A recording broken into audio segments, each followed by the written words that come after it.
like you don't hear too much about Alaska, but let me tell you, there are some creepy places where creepy things happen, so let's take a look at some of them. Starting off our list, we have the Alaskan Hotel. The historic Alaskan Hotel in Juneau is known for its hauntings, specifically the haunting of room 315. The current owner, Betty Adams, has owned the hotel for the past 40 years, and she is even scared of the room. Now, you know, when the owner is scared, it has to be the real thing. When asked about the room, she said, it's creepy, you know, I've never seen anything, but I feel things. Yeah, that is a no from me. Now, the room has always been reportedly haunted, but it wasn't until 2007 that the first notably scary incident took place. After a Navy ship docked in Juneau, several Navy soldiers needed a place to stay overnight on short notice. The hotel said they could house them, but one particular soldier had sent an email requesting their haunted room. Now, upon request, he was put in room 315 for the night, and why he requested the haunted room, I have no idea, but I do think that it was a stupid choice. Now, that night there was a ton of celebration and noise in the downstairs bar, as this was the first time in a long time that many of the soldiers had been off the ship, but through the commotion, a man in the room below 315 claimed that the guest had jumped out the window since he heard a glass shatter, and even his own hotel room window shattered. Now, police officers had to break down the door of 315, and what they saw was blood splattered all over the walls, which was strange considering that the sailor supposedly jumped. Now, this incident was kept quiet for many years, and miraculously, the sailor survived his injuries. Now, no one really knows what happened except him. Did the spirits make him do it? I guess we'll never know. Now, would you guys ever request to stay in a haunted room? Let us know in the comments below. Next up is the Red Onion Saloon. Now, wow, can I just say, what a name.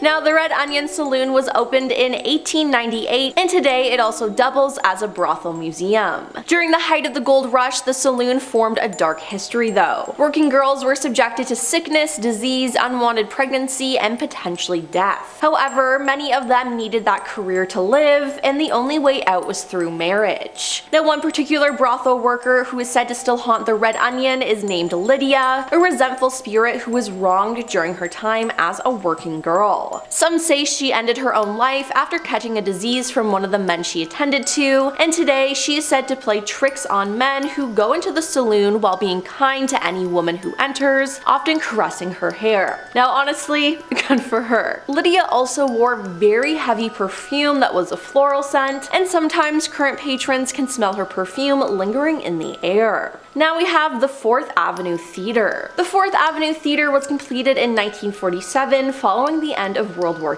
II. It was a 960-seat theater until the 1980s, when it was transformed into a place to host banquets and meetings. However, it must be noted that it still appears outwardly to be a theater, so we're still gonna call it a theater. Now, today, locals claim that the theater is haunted by the spirit of a woman. Her ghostly figure has been seen in reflections of the long mirrors between the women's and the men's washrooms. Now, in 1964, there was an earthquake in Anchorage, Alaska that hit where the theater is located. Now, the theater was in operation at the time and was put on lockdown, and 131 people in the area died as a result of the quake, so it's very possible that this woman lost her life in the earthquake. Now, the theater was demolished in 2022, but who knows if her soul still lingers on the property today. On to the Golden North Hotel. Scary Mary is the ghost haunting the Golden North Hotel in Fairbanks, and with a name like that, you should know how terrifying she is. Mary, before she got all scary, arrived in Sagaway as a young bride and checked into the Golden North Hotel. Her fiance then left her at the hotel to seek his gold fortune in the mines. Mary waited for her lover to return, and she became more and more upset after each day passed and he wasn't back. She eventually isolated herself in her room and even refused to allow housekeeping to enter, keeping her door locked. Concerned when unable to get a response from knocking on her door, the hotel manager barged into her room. When he got there, he realized that Mary was dead.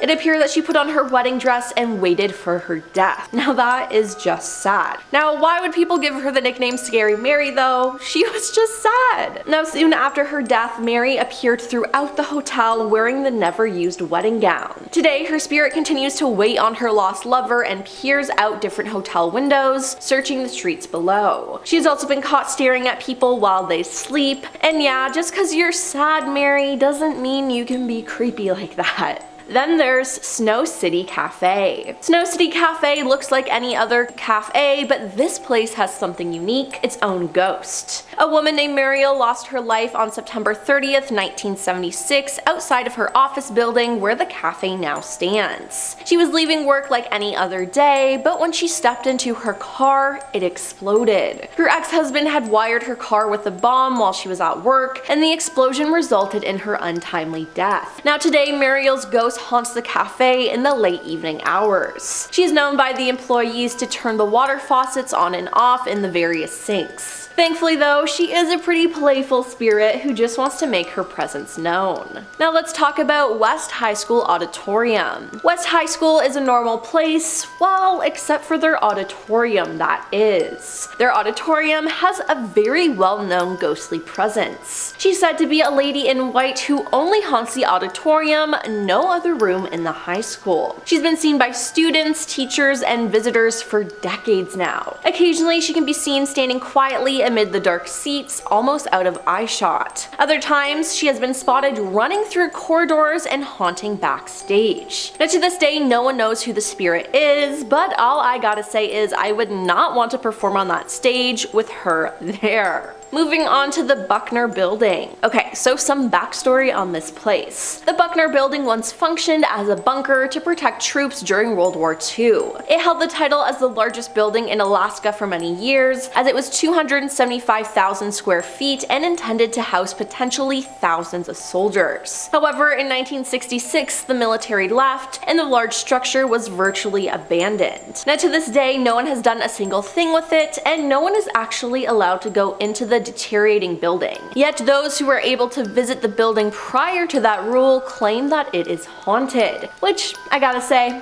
I'm inclined to believe. Now the Fun Employment Radio podcast posted footage of their friend Bob exploring the building, and you can hear noises and voices. In one part of the video, you can clearly hear someone call his name, Bobby. Now it also appears that some ghost says, "What's your name?" and then another phrase that I can't really say here on YouTube. It's just so freaky to listen to.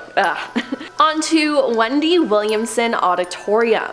Now, not so fast, we're not talking about Wendy Williams, we're talking about Wendy Williamson here people. So the staff at Wendy Williamson Auditorium at the University of Alaska Anchorage campus will be the first to tell you that the theater is haunted. The building is said to be home to quite a few spirits, including a lady in white, a teenage boy, and even the ghost of John Wendell Wendy Williamson himself, who has been seen playing the piano in the lobby on more than one occasion. Now, a talented ghost, I see. Now, a woman with long brown hair have reported being pushed by an unseen specter as they walk down the lobby stairs. Props have been known to fly off tables, and faucet and lights turn on and off with no explanation. Women using the handicap stall in the women's bathroom have even felt it being violently tugged shut by someone on the other side as they try to exit. Yeah, that definitely sounds haunted to me. Up next is Hotel Captain Cook. Hotel Captain Cook is a luxury hotel in Anchorage, Alaska. The building process ended in 1965 following the tragic earthquake in 1964. Now, despite being relatively new, paranormal activity is very common in the hotel. One of the most well-known ghosts is that of a woman dressed in white who is most often seen in the women's restroom in the lobby. Now, although this information was initially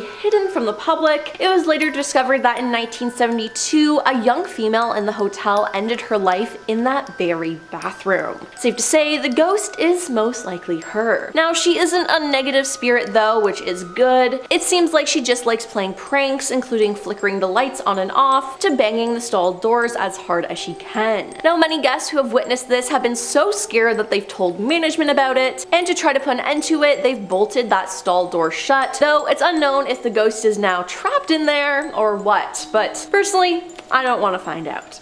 And lastly, we have the historic Anchorage Hotel. The historic Anchorage Hotel is different from a typical haunted hotel, as it actually boasts about its many ghostly residents. The hotel even features a ghost log for guests to record their paranormal experiences during their stay. The historic hotel's most notable ghost is the spirit of former Chief of Police Jack Sturgis. In 1921, the chief, also known as Black Jack, had his life ended with his own firearm right outside the hotel. Shot in the back of the head, the chief's death was never solved, and it appears that he won't rest until he has justice. His spirit returns to the scene of the crime on the anniversary of his death. Now, there's also been a young girl ghost spotted wandering the second floor. She turns the TVs on and off in rooms 217 and 215, and likes to prank guests by turning on the tub and sink faucets. Then the last ghost we're going to talk about here is the bride. The bride ended her own life and appears dressed in her wedding gown, still looking for the groom that stood her up. In her rage, she throws pictures from the wall. Then, to just make sure you are fully creeped out, you may see the ghastly faces and silhouettes that manifest on the walls of the halls. Yeah, I would not want to stay there. Well, that's all for our list of the top 10 scary places in Alaska even experts fear. Which place freaks you out the most on our list? Let us know in the comments down below, and don't forget to like and subscribe to our channel. I'm your host Emily, and we'll see you next time.